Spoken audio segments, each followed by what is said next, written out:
2 years ago, I was making lucrative contracts. I was engaged to a smart and beautiful woman who loved me. I was eager to wake up. Each morning we would greet the sunrise making love. I was pulling in high fives. And now? Failing that, I get up at 6 a.m.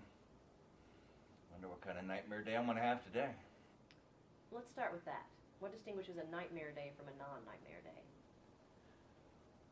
Let's see, on a nightmare day, maybe I'm billed for something I never bought. Maybe I'm turned down for credit again, or a contract. Maybe I'm arrested. Arrested? It happened once, right in the client's office. We were having a meeting and the police just waltzed right in and slept on the cuffs. What was their reason? Fraud. Turns out I'd run a website that didn't sell cameras that it claimed to sell. I had supposedly collected a list of names, addresses, and credit card numbers, and then shut down the site once the crescendo from the burn victims reached a keening sound. You actually did this? No, I didn't do it. I'm sorry. Please try to relax. But there was my name, address, contact information, and right there on the website registration. That's all that the cops had to go on. So, you were the burn victim. Did the police ever solve the case? No. Had any more problems from the identity thief? You could say that. Well, go on. Tell me about that. Lost my fiancée. You think she suspected you? I am a web programmer.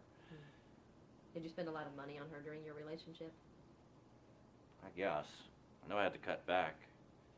Couldn't use plastic anymore. And did you try to straighten this out with the credit bureaus? Oh God, that black hole. Could only get a hold of a live person once every blue moon.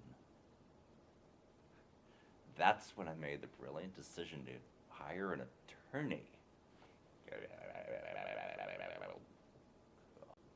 Do you have any idea who did this to you? Not other than someone who was able to grab enough of my vital stats to give me a royal screwing. How long since your identity was stolen?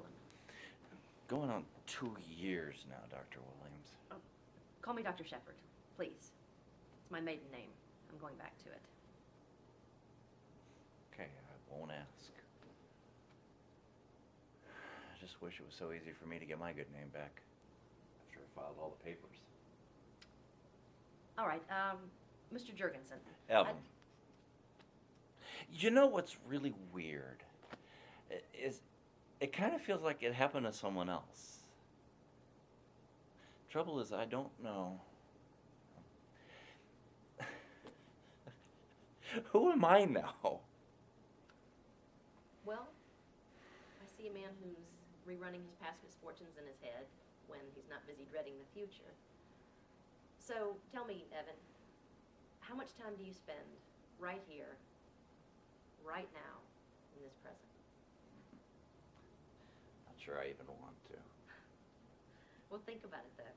What other time do you ever really have? I don't know. What do you think? Live for today? That's a solution? Well, not even today. Just for now. And I wouldn't even call it a solution, because it's really not a matter of problems and solutions. And it's not about the bureaucracy, or your records, or your tapes, or your paperwork, either. It's just about really just being you, here, now. I want you to try this. First, take a few lungfuls of air, breathe slowly and deeply in, and then let it all out. 3 times now. So let's do it.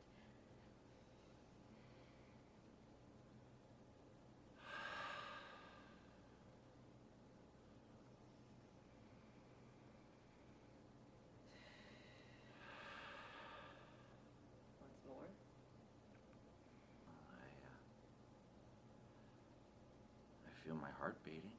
Good. That's you. Sounds strange coming from a head doctor. Well, maybe so. But your head is not your true self. Your heart is.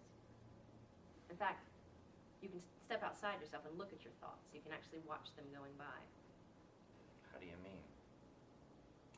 Picture your mind as a little mouse hole in the wall. And look at the thoughts as they come out. Picture them as little mice as they form in your mind. Little mice coming out. Don't dwell on them. Don't judge them. Just let them come out. Let them come out and scamper away freely.